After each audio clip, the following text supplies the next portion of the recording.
Un favori de la compétition dos au mur, une équipe qui doit conjurer le mauvais sort et une écurie qui a son destin entre les mains. Trois clubs italiens disputent leur quart de finale retour cette semaine et ils jouent tous très gros dans cette Coupe d'Europe.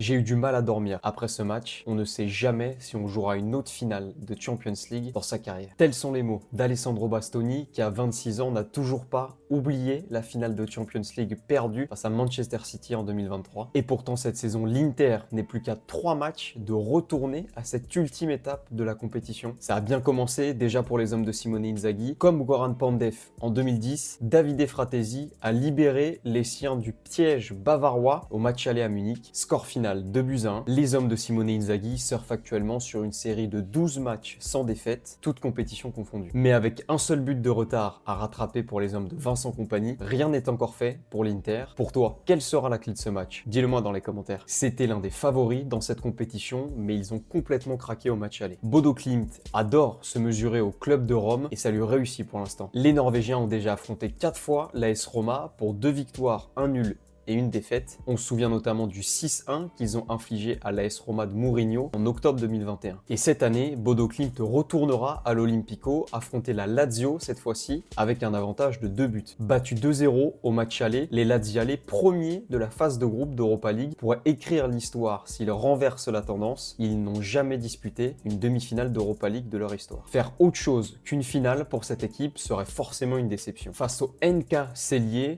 tenant du titre du championnat slovène, les hommes de Raffaele Palladino doivent conserver leur statut. Finaliste déchu des 2 dernières éditions, la Fiorentina doit se qualifier après s'être imposée 2-1 à l'aller et réussir à se hisser en demi-finale de la Conference League. Elle y retrouverait potentiellement le Betis Séville. Et toi, tu attends quoi des clubs italiens cette semaine?